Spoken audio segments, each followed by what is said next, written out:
नमस्कार साथियों, आप सभी का हार्दिक स्वागत है आपके अपने YouTube चैनल स्टडी पॉइंट पे। तो आज से हम राजस्थान के भूगोल को पढ़ेंगे और राजस्थान के भूगोल का सबसे महत्वपूर्ण टॉपिक जो पहला टॉपिक होता है वो होता है राजस्थान की स्थिति और विस्तार। हम स्थिति और विस्तार को पढ़ेंगे। तो सबसे पहली बात होती है कि हमें स्थिति और विस्तार में पढ़ना क्या है, उन चीज़ों के बारे में डिस्कस करते हैं। तो देखो, राजस्थान की स्थिति और विस्तार में हमें पढ़ना क्या क्या है, तो ध्यान रखना। सबसे पहले हमें पढ़नी है राजस्थान की स्थिति। सबसे पहले हमें पढ़नी है राजस्थान की स्थिति। राजस्थान की स्थिति पढ़ने के बाद हमें पढ़ना है राजस्थान का विस्तार कैसा है। विस्तार में हम दो चीज़ें पढ़ेंगे, अक्षांशीय विस्तार और देशांतरीय विस्तार। फिर हम पढ़ेंगे राजस्थान की सीमा के बारे में, फिर राजस्थान की संभागीय व्यवस्था कैसी है, फिर नए जिलों का गठन कब कब हुआ और जिलों की आकृति कैसे हैं, उनके अलावा उनके महत्वपूर्ण तथ्य कौन कौन से हैं उनके बारे में पढ़ेंगे। तो हम शुरुआत करते हैं हमारी राजस्थान की स्थिति से। हम शुरुआत करते हैं हमारे राजस्थान की स्थिति से। देखिए, राजस्थान की स्थिति के संदर्भ में हमें तीन चीजें पढ़नी है। कितनी तीन चीजें पढ़नी है? तीन चीजें। किसके किसके संदर्भ में? तो ध्यान रखना, एक तो भारत के संदर्भ में राजस्थान की स्थिति कैसी है, एक विश्व के संदर्भ में राजस्थान की स्थिति कैसी है, एक एशिया के संदर्भ में राजस्थान की स्थिति कैसी है। अगर हम बात करें भारत के अंतर्गत राजस्थान की स्थिति क्या है, तो वो आपकी दिशा हो जाएगी उत्तर और पश्चिम। उत्तर और पश्चिम में आपका भारत के उत्तर और पश्चिम में राजस्थान स्थित है। और अगर कोण पूछा जाए तो कौन सा हो जाएगा? आपका वायव्य कोण। अगर हम बात करें कि विश्व में हमारे राजस्थान की स्थिति कौन सी है, विश्व का अगर नक्शा देखोगे तो उसमें हमारा राजस्थान रहेगा उत्तर और पूर्व में। कहाँ रहेगा भाई? उत्तर और पूर्व में। और उत्तर और पूर्व का कोण कौन सा होता है? तो ध्यान रखना, ईशान कोण। अगर हम बात करें एशिया में राजस्थान की स्थिति की, तो एशिया में राजस्थान की स्थिति हमेशा दक्षिण और पश्चिम में रहेगी। आप नक्शा उठा के देखोगे तो आपको दक्षिण और पश्चिम में हमारा राजस्थान नजर आएगा। और जो दक्षिण और पश्चिम का कोण होता है वो होता है आपका नैऋत्य कोण। कौन सा कोण होता है साथियों? नैऋत्य कोण। तो राजस्थान की स्थिति के संदर्भ में तीनों पहलू हो चुके हैं। अगर भारत के संदर्भ में पूछे तो उत्तर पश्चिम होगा, वायव्य कोण। अगर विश्व के संदर्भ में पूछे तो उत्तर पूर्व होगा, ईशान कोण होगा। और अगर आपको एशिया के संदर्भ में पूछे तो दक्षिण पश्चिम होगा और नैऋत्य कोण। एकमात्र कोण ऐसा है जहां पर कोई भी स्थिति नहीं है, वो है आग्नेय कोण। आगे हम पढ़ते हैं राजस्थान का विस्तार। तो राजस्थान का सबसे पहले अभी हमने बात की थी, हम दो चीज पढ़ेंगे, अक्षांशीय विस्तार और देशांतरीय विस्तार। अगर हम बात करें अक्षांशीय विस्तार की, तो अक्षांशीय विस्तार कितने डिग्री से लेकर कितने डिग्री अक्षांशों के मध्य फैला हुआ है? तो ध्यान रखना, 23 डिग्री 3 मिनट उत्तरी अक्षांश से लेकर 30 डिग्री 12 मिनट उत्तरी अक्षांश तक हमारा क्या फैला हुआ है भाई? राजस्थान फैला हुआ है। और ये कितने अक्षांशों के मध्य है? तो ध्यान रखना, 60 डिग्री और 9 मिनट अक्षांशों के मध्य हमारा राजस्थान क्या है? 60 डिग्री और 9 मिनट अक्षांशों के मध्य हमारा क्या है? राजस्थान फैला हुआ है। अगर हम इसी प्रकार देशांतरीय विस्तार की बात करें तो ध्यान रखना, 69 डिग्री 30 मिनट पूर्वी देशांतर से लेकर 78 डिग्री 17 मिनट पूर्वी देशांतर हमारा राजस्थान फैला हुआ है। और ये कितने डिग्री के मध्य फैला हुआ है? तो ध्यान रखना, 8 डिग्री और 47। अगर हमें पूछा जाए कि अक्षांशीय अंतर कितना है, तो होगा आपका 60 डिग्री और 9 मिनट। अगर आपको पूछा जाए देशांतरीय अंतर कितना होगा, तो ध्यान रखना 8 डिग्री और 47 मिनट। अब क्या होता है कि अक्षांशों के बीच की दूरी भी पूछ ली जाती है कि उत्तर से लेकर दक्षिण तक की दूरी कितनी है। तो उत्तर से दक्षिण तक की दूरी पूछे तो आपको कितना होगा? ध्यान रखना, 826 किलोमीटर। जबकि हमारे पूछा जाए कि पूरब से लेकर पश्चिम तक की दूरी कितनी होगी, तो ध्यान रखना 869 किलोमीटर होगी। कितने किलोमीटर होगी भाई? 869 किलोमीटर। ये आपका राजस्थान का विस्तार है। अब इस राजस्थान के विस्तार में और भी चीजें पूछी जाती है कि भाई उत्तरीतम बिंदु कौन सा है, दक्षिणतम बिंदु कौन सा है, पूर्वी बिंदु कौन सा है और पश्चिमी बिंदु कौन सा है। अगर हम उत्तरी बिंदु की बात करें तो आपका होगा कोणा गंगानगर। कोणा गांव वो कहां पर स्थित है? गंगानगर में। अगर हम पूर्वी बिंदु की बात करें तो ध्यान रखना, सिलान। और सिलान कहां पड़ता है? धौलपुर में। अगर हम दक्षिणी बिंदु की बात करें तो दक्षिणी बिंदु होगा आपका बोरकुंड। और बोरकुंड कहां पड़ता है? बांसवाड़ा में। जबकि पश्चिमी बिंदु की बात करें तो आपका होगा कटरा। और कटरा कहां पड़ता है? जैसलमेर। इसी प्रकार हमारे दो विकेंड है, उत्तर पूर्व से लेकर दक्षिण पश्चिम का विकेंड है, उसकी लंबाई अगर पूछ ली जाए आपको तो कितनी होगी भाई? 784 किलोमीटर। जबकि कहां से? उत्तर पश्चिम से लेकर दक्षिण पूर्व के बीच की दूरी पूछ ली जाए तो कितनी होगी? 850 किलोमीटर। दोनों विकेंडों की लंबाई भी याद रखना भाई, बहुत बार एग्जाम में पूछा जा चुका है। तो राजस्थान के विस्तार के संदर्भ में हमने 5 चीज ध्यान रखनी है। पहला तो कितने अक्षांशों के मध्य फैला हुआ है, तो 60 डिग्री और 9 मिनट। कितने से लेकर कितने तक है, तो 23 डिग्री 3 मिनट से लेकर 30 डिग्री 12 मिनट। कितनी लंबाई है, इनके बीच की दूरी कितनी है, तो ध्यान रखना 826 किलोमीटर। और अक्षांशीय विस्तार में उत्तरीतम बिंदु कौन सा है, उत्तरीतम बिंदु है आपका कोणा गंगानगर, और जबकि दक्षिणतम बिंदु कौन सा है, तो दक्षिणतम बिंदु हो जाएगा बोरखंड वासड़ा। ये सेम की सेम चीजें हमें देशांतर विस्तार में भी ध्यान रखनी है। देशांतर विस्तार कितने देशांतरों के मध्य फैला हुआ है, तो 8 डिग्री 47 मिनट देशांतरों के मध्य। कितने कौन से अक्षांशों के मध्य है, तो 69 डिग्री 30 मिनट पूर्वी देशांतर से लेकर 78 डिग्री 17 मिनट पूर्वी देशांतर के मध्य। हमें पश्चिमी बिंदु कौन सा है और पूर्वी बिंदु कौन सा है तथा इनके बीच की दूरी कितनी है, तो ध्यान रखना 869 किलोमीटर। आगे हमारी जो मेन टॉपिक है वो है राजस्थान की सीमा। अगर हम बात करें राजस्थान की सीमा टोटल कितनी है, तो ध्यान रखना 5920 किलोमीटर है। भाई कितनी है किलोमीटर है, तो ध्यान रखना 5920 किलोमीटर। अब इस 5920 किलोमीटर में भी दो सीमाएं हैं। एक तो है आपकी अंतर्राष्ट्रीय सीमा, जो अंतर्राष्ट्रीय सीमा है वो कितनी है, तो ध्यान रखना 1070 किलोमीटर। जबकि अंतर्राज्यीय सीमा पूछी जाए तो अंतर्राज्यीय सीमा कितनी होगी, तो ध्यान रखना 450 किलोमीटर होगी, और वो भी कितने राज्यों के साथ लगाता है, 5 राज्यों की। जबकि अंतर्राष्ट्रीय सीमा है वो एक ही देश के साथ लगती है, और वो देश कौन सा है, आपका पाकिस्तान। कौन सा देश है भाई, पाकिस्तान, हमारा पड़ोसी देश। अब इस पड़ोसी देश के साथ हमारी सीमा कितनी लगती है, तो हमें पता है कि 1070 किलोमीटर सीमा लगती है। अब देखो, अब इस 1070 किलोमीटर के साथ साथ सीमा के साथ साथ हमारे कौन से जिले टच होते हैं पाकिस्तान को, उन चीजों को भी ध्यान रखना। तो राजस्थान की तरफ से सबसे पहला जिला जो टच होता है वो है गंगानगर, और गंगानगर 210 किलोमीटर है। दूसरा जो जिला होता है वो बीकानेर, बीकानेर है आपका 168 किलोमीटर। तीसरा है जैसलमेर, और जैसलमेर है 464 किलोमीटर। और बाड़मेर, बाड़मेर है आपका 228 किलोमीटर। बाड़मेर की सीमा कितनी है, 228 किलोमीटर। अगर बात करें कि अंतर्राष्ट्रीय सीमा शुरू कहां से होती है, तो ध्यान रखना अंतर्राष्ट्रीय सीमा हिंदूमल कोट गंगानगर से बाखासर बलगांव बाड़मेर तक ये सीमा है अंतर्राष्ट्रीय सीमा। भाई बाड़मेर का जो एक क्षेत्र है जिसका नाम है बाखासर या बलगांव, वहां तक इस अंतर्राष्ट्रीय सीमा लगती है। शुरू कहां से होती है, हिंदूमल कोट से। अगर राजस्थान के जिलों का क्रम पूछ ले भाई, इनकी सीमा लगने का या क्षेत्र पर लगने का जो आरोही क्रम या अवरोही क्रम पूछ ले, तो आरोही क्रम में क्या होगा, तो सबसे पहला आएगा आपका बीकानेर। बीकानेर की सीमा लगती है 168 किलोमीटर। गंगानगर, उसके बाद गंगानगर आएगा 210 किलोमीटर। बाड़मेर 228 किलोमीटर, और जैसलमेर 464 किलोमीटर। ये इस प्रकार इसका आरोही क्रम है। जबकि अवरोही क्रम पूछ ले तो जैसलमेर, बाड़मेर, गंगानगर और बीकानेर, इनमें से कभी कभी क्वेश्चन पूछ लिया जाता है आरोही क्रम और अवरोही क्रम को लेकर। जो अच्छे एग्जाम्स होते हैं उनमें आरोही क्रम और अवरोही क्रम के बारे में पूछा जाता है। बाकी आपको 4 जिले याद रखने हैं, कौन कौन से जिलों की सीमा लगती है, तो गंगानगर, बीकानेर और जैसलमेर और फिर बाड़मेर। अगर कभी कभी एग्जाम में पाकिस्तान से रिलेटेड भी पूछ लिए जाते हैं, पाकिस्तान में ध्यान रखना कुल 9 जिले लगते हैं पाकिस्तान के, जिसमें से 3 जिले हैं वो सिंध प्रांत के हैं, जो बाहवल नगर और रईमार का, ये तीनों सिंध प्रांत के हैं। बाकी पंजाब प्रांत के हैं, घोटकी, सुक्कुर, खेरपुर, संगर, उमरकोट और थारपार की सबसे कम सीमा लगती है, ये ध्यान रखना। और बाहवल नगर है जो पूर्ण रूप से गंगानगर को भी ढकता है और सार्वधिक सीमा भी लगती है। तो हमने अंतर्राष्ट्रीय सीमा को इस स्लाइड के अंदर पढ़ लिया। अब हम बात करते हैं आगे राजस्थान की अंतर्राज्यीय सीमा को लेकर। तो राजस्थान की अंतर्राज्यीय सीमा अभी हमने पढ़ा कि कितने किलोमीटर लगती है, तो 450 किलोमीटर। कितने किलोमीटर लगती है, 450 किलोमीटर। अब इस 450 किलोमीटर का विभाजन है भाई, क्या है विभाजन, कि किस राज्य के साथ कितनी सीमा लगती है। एक इसमें ध्यान रखना, जितने जिले राजस्थान के टच होंगे उतने जिले पड़ोसी राज्य के भी टच होंगे। जैसे देखो, अगर हम बात करें राजस्थान की सीमा पंजाब के साथ कितने किलोमीटर लगती है, तो ध्यान रखना 99 किलोमीटर लगती है। राजस्थान के भी 2 जिले टच होते हैं और पंजाब के भी 2 जिले टच होते हैं। राजस्थान की तरफ से कौन सा होगा, गंगानगर और हनुमानगढ़, जबकि पंजाब की तरफ से कौन सा होगा, फजिल्का और श्री मुक्तसर साहिबा। पहला जो जिसकी सबसे न्यून सीमा लगती है वो कौन सा है, पंजाब के साथ। कितने किलोमीटर लगती है, 99 किलोमीटर। जिले कितने लगते हैं, तो ध्यान रखना 2 जिले। अगर हम बात करें राजस्थान और राजस्थान की उत्तर प्रदेश के साथ सीमा, तो उत्तर प्रदेश के साथ 877 किलोमीटर सीमा लगती है। और कितने जिले टच होते हैं? 2 जिले। राजस्थान की तरफ से कौन सा जिला टच होता है? तो ध्यान रखना, भरतपुर जिला टच होता है और धौलपुर।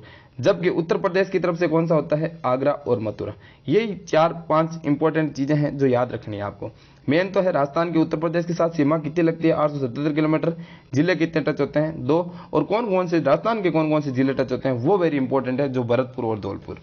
आगे हम बात करते हैं राजस्थान की गुजरात के साथ सीमा कितनी लगती है? तो राजस्थान की गुजरात के साथ अगर हम सीमा की बात करें तो आपका लगता है 1022 किलोमीटर। और इसके साथ राजस्थान के कितने जिले टच होते हैं? तो ध्यान रखना, 6 जिले टच होते हैं। कितने जिले टच होते हैं? कितने जिले टच होते हैं भाई? 6 जिले टच होते हैं, जिसमें सबसे पहला जिला है बाड़मेर, दूसरा है जालोर, तीसरा है सिरोही, चौथा है उदयपुर, पांचवा है डूंगरपुर और छठवा है बांसवाड़ा। कौन कौन से हैं? बाड़मेर, जालोर, सिरोही, उदयपुर, डूंगरपुर और बांसवाड़ा। इसमें उदयपुर की सर्वाधिक सीमा लगती है और बाड़मेर की न्यून सीमा लगती है भाई अंतर्राज्यीय सीमा में। अगर हमें गुजरात के भी जिले पूछ लिए जाए, गुजरात के कौन कौन से जिले टच होते हैं, तो ध्यान रखना, कच्छ का रण, बनासकांठा, साबरकांठा, महिसागर, अरावली और दाहोद। दाहोद की न्यून सीमा है, कच्छ का रण सर्वाधिक सीमा लगाता है।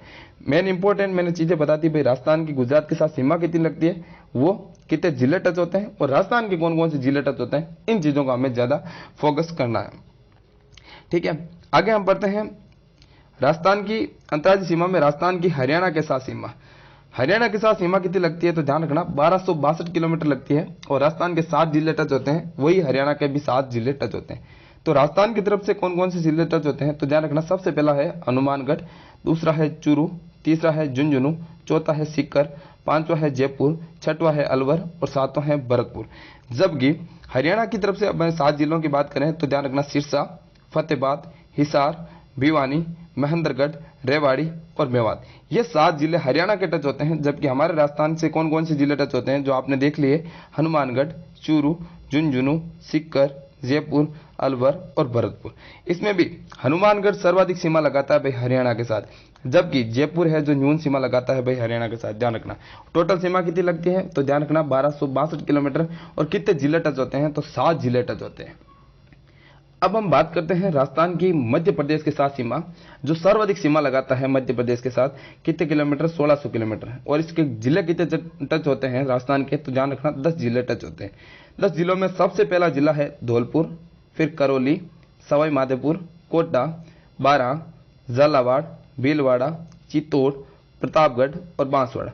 झालावाड़ की सीमा सर्वाधिक लगती है, जबकि भीलवाड़ा की सीमा न्यून लगती है। ध्यान रखना, राजस्थान के साथ एमपी के साथ कितने किलोमीटर सीमा लगाता है? 1600 किलोमीटर।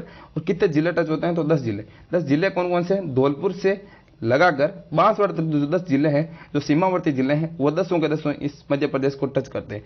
जबकि मध्य प्रदेश की तरफ से कौन कौन से जिले टच करते हैं? तो ध्यान रखना, मुरैना, श्योपुर, शिवपुरी, राजगढ़, गुना, अगरमालवा, मंदसौर, रतलाम, नीमच और झाबुआ न्यून लगाता है, जबकि मुरैना क्या करता है? सर्वाधिक सीमा लगाता है। अब क्या होता है, कभी कभी राजस्थान की अंतर्राज्यीय सीमा लगने वाले राज्यों के साथ आरोही और अवरोही क्रम पूछ लिया जाता है। तो अगर हम आरोही क्रम की बात करें तो आरोही क्रम में सबसे पहला, आरोही का मतलब होता है किसी भी चीज पर चढ़ना, तो मतलब कम से अधिक की ओर। तो चढ़ाई करते हैं तो क्या करते हैं? कम से अधिक की ओर जाते हैं। तो सबसे कम सीमा किसकी लगती है? तो हमारी पंजाब की, फिर यूपी की, फिर गुजरात की, फिर हरियाणा की, फिर एमपी की, मध्य प्रदेश की। अगर अवरोही क्रम पूछ लिया जाए तो उल्टा कर लीजिए आप, एमपी, हरियाणा, गुजरात, यूपी और पंजाब सॉरी। तो इस प्रकार ये आरोही और अवरोही क्रम है इसका सीमा का, अंतर्राज्यीय सीमा का। हम आगे बढ़ते हैं हमारी 5वीं स्लाइड पर। हम 5वीं स्लाइड में राजस्थान की संभागीय व्यवस्था के बारे में पढ़ेंगे। तो राजस्थान की संभागीय व्यवस्था, राजस्थान की अगर संभागीय व्यवस्था की बात करें तो शुरुआत कब हुई थी? तो ध्यान रखना, 30 मार्च 1949 को हीरालाल शास्त्री ने शुरुआत की थी। उस समय 5 संभाग बने हुए थे, जबकि वर्तमान में क्या है? 7 संभाग। लेकिन अभी मार्च 2023 में जो घोषणा की थी अशोक गहलोत ने, उसमें 3 नए संभाग बनाने की घोषणा भी की है, ध्यान रखना भाई। लेकिन अभी बने नहीं है, लेकिन घोषणा की हुई है। लेकिन 24 अप्रैल 1962 को मोहनलाल सुखाड़िया ने क्या कर दिया था? इस संभाग की व्यवस्था को बंद कर दिया। बोला कि संभाग वगैरह कुछ नहीं होंगे, अब सिर्फ जिले ही होंगे। लेकिन 26 जनवरी 1987 को हरिदेव जोशी नाम के व्यक्ति ने इसे संभाग की व्यवस्था को क्या कर दिया? पुणे चालू कर दिया। और पुणे चालू कर दिया तो 5 संभाग तो पहले थे और छठवां संभाग इन्होंने बना दिया था, और उस छठा संभाग का नाम था अजमेर संभाग। ठीक है, अब हम पढ़ेंगे संभागों की स्थिति क्या है, संभागों में कितने जिले आते हैं। देखो, संभाग में 3-4 चीजें वेरी वेरी इंपॉर्टेंट है। सबसे पहला संभाग में जिले क्या है और उसकी विशेषता क्या है, ये 3 चीजें हमें पढ़नी होती है। तो हम सबसे पहले बात करते हैं जयपुर संभाग की। तो जयपुर संभाग में जिले कितने आते हैं, तो ध्यान रखना 5 जिले आते हैं। कौन कौन से, जयपुर, सीकर, झुंझुनू, दौसा और अलवर, ये 5 जिले आते हैं किसमें, जयपुर संभाग। अगर हम बात करें, आपको पूछा जाए कि सर्वाधिक साक्षरता किस संभाग के है, तो आपका आंसर होगा जयपुर। जबकि सर्वाधिक जनसंख्या एवं घनत्व भी पूछा जाए तो भी आपका आंसर क्या होगा, जयपुर संभाग। सर्वाधिक एससी शेड्यूल कास्ट का जो आपका प्रतिशत है वो सबसे ज्यादा कहां है, तो आपका आंसर होगा जयपुर संभाग। ये जयपुर की 3 विशेषताएं हैं, सर्वाधिक साक्षरता है, सर्वाधिक जनसंख्या है, सर्वाधिक जनसंख्या घनत्व है, और सर्वाधिक एससी प्रतिशत है, और 5 जिले हैं आते हैं जयपुर संभाग। आगे हम बात करते हैं जोधपुर संभाग की। तो जोधपुर संभाग में आपके जिले आते हैं 6। पहला तो जोधपुर, दूसरा बाड़मेर, जालोर, जैसलमेर, पाली और सिरोही। और जोधपुर संभाग में 6 जिले आने के साथ साथ सर्वाधिक क्षेत्रफल वाला अगर संभाग पूछा जाए तो वो भी कौन सा होगा, जोधपुर संभाग। अगर न्यूनतम साक्षरता वाला संभाग पूछा जाए तो वो संभाग कौन सा होगा, आपका जोधपुर संभाग होगा। आगे हम बात करते हैं बीकानेर संभाग की। इस बीकानेर संभाग में कितने जिले आते हैं, तो ध्यान रखना 4 जिले आते हैं। कौन कौन से, गंगानगर, हनुमानगढ़ और चूरू। बीकानेर संभाग में गंगानगर, हनुमानगढ़, चूरू और बीकानेर 4 जिले आते हैं। और सर्वाधिक एससी की जनसंख्या अगर पूछा जाए, देखो प्रतिशत का अगर पूछा जाए तो हमने पढ़ा था कौन सा, जयपुर संभाग। अगर एससी की जनसंख्या का पूछा जाए तो कौन सा होगा, आपका बीकानेर संभाग होगा भाई, ध्यान रखना। तो 3 संभागों के बारे में हमने पढ़ लिया। अब हम पढ़ते हैं हमारे चौथे संभाग के बारे में। तो चौथा संभाग हमारा है उदयपुर संभाग। कौन सा संभाग है भाई, उदयपुर संभाग। उदयपुर संभाग में आते हैं 6 जिले। कितने जिले आते हैं भाई, 6 जिले। कौन कौन से, सबसे पहला उदयपुर, दूसरा चित्तौड़, तीसरा प्रतापगढ़, चौथा राजसमंद, 5वां डूंगरपुर और 6वां बांसवाड़ा। जो दक्षिणावर्ती जिले हैं वो जिले उदयपुर संभाग में आते हैं। अगर पूछा जाए कि सर्वाधिक एसटी कहाँ है, शेड्यूल ट्राइबल जो जनजाति एरिया है वो जनजाति सबसे ज्यादा कहाँ है, तो ध्यान रखना उदयपुर संभाग। सर्वाधिक लिंगानुपात भी अगर पूछा जाए तो कहां पर होगा, उदयपुर संभाग में। तो उदयपुर संभाग की 2 विशेषताएं हैं, सर्वाधिक एसटी जनसंख्या भी वहां रहती है और उनके साथ साथ वहां का लिंगानुपात भी सर्वाधिक है। आगे हम बात करते हैं कोटा संभाग की। कोटा संभाग में जिले कितने आते हैं, तो 4 जिले आते हैं, कोटा, बारा, बूंदी और झालावाड़। जो हाड़ौती का क्षेत्र है वो कोटा संभाग के अंतर्गत आता है। और इसकी विशेषता क्या है, तो ध्यान रखना सर्वाधिक नदियां हैं और न्यून जनसंख्या है। न्यूनतम जनसंख्या वाला संभाग बहुत बार क्वेश्चन पूछा जा सकता है, जैसे पीटीटी, बीएड, जो बीएसटीसी के लिए प्री पेपर होता है उसमें, और बहुत सारे एग्जामों में पूछा गया है न्यूनतम जनसंख्या वाला संभाग कौन सा है, तो ध्यान रखना कोटा संभाग। इसके बाद हम बात करते हैं हमारे अजमेर संभाग की, जो 1987 में बना था। हरिदेव जोशी ने जब पुणे व्यवस्था को चालू किया था उस साल में आपका अजमेर संभाग बना था। और इस अजमेर संभाग में 4 जिले थे।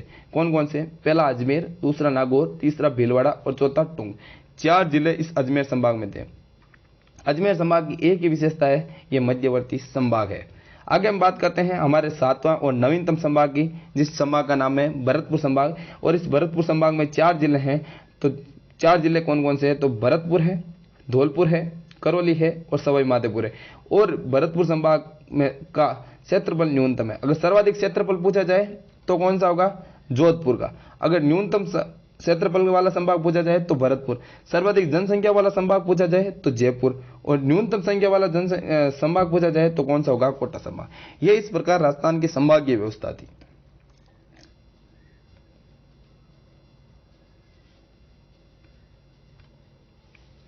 अब हम आगे बात करते हैं नए जिलों का गठन। जब हमारा एकीकरण हुआ था 1956 में, हम जो वर्तमान राजस्थान आए थे, तब 1 नवंबर 1956 को हमारा 26वां जिला बना था। उस जिले का नाम था अजमेर। 1 नवंबर 1956 का जब हमारा एकीकरण पूर्ण रूप से हुआ था और हम राजस्थान देश के, उसके बाद नए जिलों का गठन कब हुआ था उनके बारे में हम पढ़ते हैं। तो ध्यान रखना 27वां जिला, और 27वां जिला जो बना था वो बना था धौलपुर। कब बना था, तो ध्यान रखना 15 अप्रैल 1982 को। 15 अप्रैल 1982 को 27वां जिला बना था, वो बना था धौलपुर। 28, 29 और 30 ये 3 जिले एक साथ बने थे। 12, दौसा और राजसमंद, ये तीनों जिले एक साथ बने थे। कब बने थे तो ध्यान रखना, इनकी डेट 10 अप्रैल 1991। ये डेट बहुत बार पूछी जा चुकी है भाई। अगर हमें 31वें और 32वें में क्या है, ज्यादा कंफ्यूज रहता है।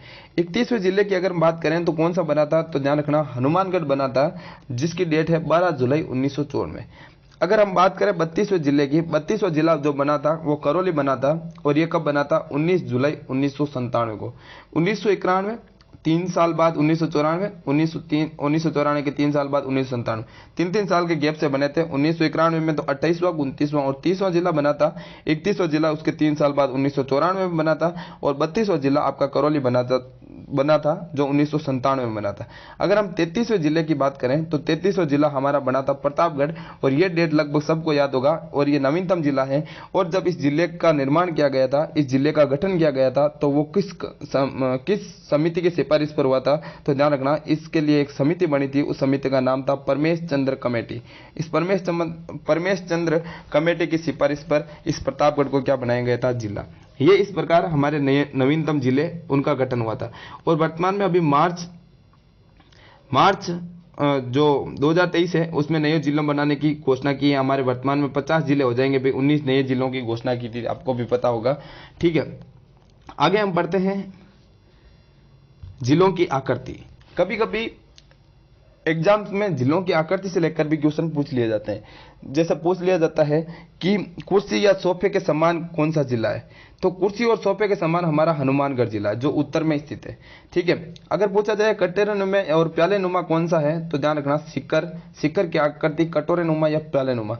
गिलहरी के समान पूछ लिया जाए तो कौन सा हो जाएगा, भरतपुर। बतकाकार पूछ लिया जाए तो कौन सा हो जाएगा, करौली। आयताकार पूछ लिया जाए तो कौन सा हो जाएगा, भीलवाड़ा। घोड़े के नाल के आकार का पूछ लिया जाए तो कौन सा हो जाएगा, रावतपाटा चित्तौड़गढ़।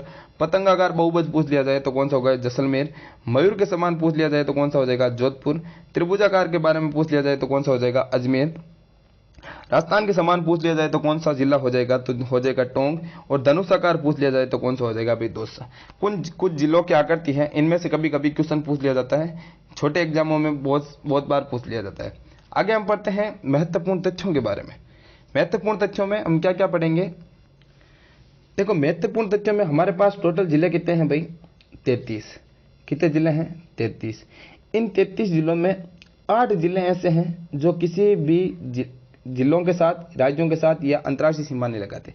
वो 8 जिले अंतर्वर्ती जिले कहलाते हैं। और अंतर्वर्ती जिले कौन कौन से हैं, तो ध्यान रखना भाई कौन कौन से हैं, पाली, बूंदी, जोधपुर, अजमेर, नागौर, राजसमंद, टोंक और दौसा।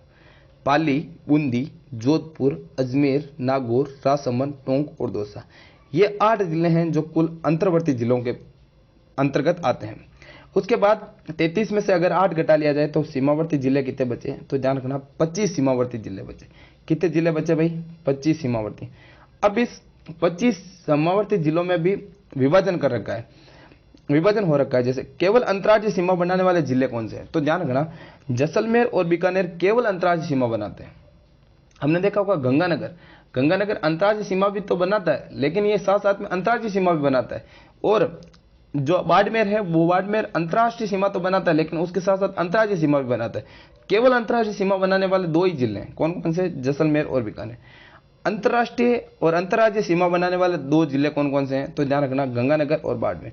गंगानगर पाकिस्तान के साथ भी सीमा बनाता है और पंजाब के साथ ही। बाड़मेर पाकिस्तान के साथ भी बनाता है और गुजरात के साथ भी। तो बाड़मेर जिला पाकिस्तान के साथ साथ गुजरात के साथ भी सीमा बनाता है। अब 2 राज्यों के साथ सीमा बनाते हैं। ऐसे कौन कौन से जिले हैं जो 2 राज्यों के साथ सीमा बनाते हैं, तो 4 ऐसे जिले हैं जो 2 राज्यों के साथ सीमा बनाते हैं। सबसे पहला हमने हनुमानगढ़ को पढ़ा था, तो यह पंजाब के साथ भी सीमा लगाता है, साथ में हरियाणा के साथ भी सीमा लगाता है। दूसरा भरतपुर यूपी के साथ भी सीमा लगाता है और हरियाणा के साथ भी सीमा लगाता है। धौलपुर जो यूपी के साथ भी सीमा लगाता है और एमपी के साथ भी सीमा लगाता है। बांसवाड़ा जो गुजरात के साथ भी सीमा लगाता है और मध्य प्रदेश के साथ भी सीमा लगाता है। एक ऐसा क्वेश्चन बनता है, मुख्य भूमि से पृथक 2 जिले कौन से। अगर आप अजमेर को सही से देखोगे और चित्तौड़गढ़ को सही से देखोगे तो उनका विभाजन हो रखा है। अजमेर का एक छोटा टुकड़ा अलग हो रखा है और चित्तौड़गढ़ का भी एक छोटा टुकड़ा अलग हो रखा है। वो जिले चित्तौड़गढ़ में गिने जाते हैं, लेकिन वो क्या है, मुख्य भूमि से पृथक जिले। कौन कौन से हैं, अजमेर और चित्तौड़गढ़। सर्वाधिक जिलों के साथ सीमा बनाने वाला जिला कौन सा है, जिलों में सर्वाधिक सीमा बनाने वाले जिला कौन सा है, तो ध्यान रखना पाली, जो 8 जिलों के साथ सीमा बनाता है। नागौर और जयपुर दोनों 7-7 जिलों के साथ सीमा बनाता है। एक और बड़ा क्वेश्चन, अच्छा क्वेश्चन बनता है, उत्तर दक्षिण विस्तार वाला जिला कौन सा है। उत्तर दक्षिण विस्तार वाला जिला पूछा जाए तो आपका आंसर आना चाहिए चित्तौड़गढ़। ठीक है। अब पूछा जाता है सर्वाधिक अंतर्राज्यीय सीमा बनाने वाला जिला कौन सा है, तो ध्यान रखना झालावाड़ है। और न्यूनतम अंतर्राज्यीय सीमा बनाने वाला कौन सा है, तो ध्यान रखना भाई बाड़मेर है। ये हमारे राजस्थान की स्थिति और विस्तार से रिलेटेड सारी बातें थी जो मैंने कम टाइम में कवर करने की कोशिश की है। अब हम पढ़ते हैं, एक छोटी सी और चीज है, थार से संबंधित जो भी तथ्य हैं वो एक जगह पर करने की कोशिश की है। अगर पूछा जाए कि थार का गढ़ा कौन सा है, तो ध्यान रखना चांदन नलकूप। और ये चांदन नलकूप कहाँ है, जैसलमेर। इस चांदन नलकूप जैसलमेर को क्या कहा जाता है, थार का गढ़ा कहा जाता है। अगर थार की कला पूछा जाए तो जो हमारे बीकानेर की उस्ता कला है, उस उस्ता कला को क्या कहा जाता है, थार की कला कहा जाता है। खेजड़ी को थार का कल्प वृक्ष कहा जाता है, या थार का कल्प वृक्ष किसे कहा जाता है, तो ध्यान रखना खेजड़ी। थार होटल कहाँ स्थित है, तो ध्यान रखना बाड़मेर में स्थित है। थार की गंगा किसे कहते हैं, तो ध्यान रखना लूनी को थार की गंगा कहते हैं। अगर पूछा जाए थार महोत्सव कौन सा है, तो ध्यान रखना थार महोत्सव कहाँ बनाया जाता है, तो ध्यान रखना बाड़मेर को बनाया जाता है। थार की बाई या गायिका किसे कहते हैं, अगर थार की बाई पूछा जाए तो आपकी हो जाएगी गौरी बाई। और थार की गायिका पूछी जाती है तो कौन सी हो जाएगी, मांड गायिका। अगर थार का लाल पूछा जाता है तो कौन सा हो जाएगा, स्वरूप खां। और थार की वैष्णव पूछी जाती है तो कौन सी हो जाएगी, तनोट माता। थार का चिता पूछा जाता है तो कौन सा हो जाएगा, गोडावन। थार की लता पूछी जाती है तो कौन सी हो जाएगी, रुक्मणी देवी। थार का सागवान पूछा जाता है तो आपकी कौन सी हो जाएगी भाई, रोहिड़ा। मैंने थार से संबंधित सारे फैक्ट एक जगह की कोशिश की, राजस्थान की स्थिति और विस्तार को एक जगह करने की कोशिश की, और अच्छे से कम टाइम में आपको ये मटेरियल प्रोवाइड करवाने की कोशिश की। आपको मेरा प्रयास कैसा लगा इस पर कमेंट जरूर करें। कमेंट के साथ साथ इस चैनल को सब्सक्राइब और शेयर करें। आपके जो सब्सक्राइब, शेयर और लाइक के बटन से मेरे को हौसला मिलता है, मैं आगे भी आपके लिए ऐसी जानकारी कम समय में और ऐसे नोट्स जो मेरे खुद के द्वारा हस्तलिखित है, उन नोट्स को भी आपको मैं प्रोवाइड करवा सकूं। और आप मुझे सहयोग कर रहे हो उसके लिए मैं आपका तहे दिल से धन्यवाद करता हूं।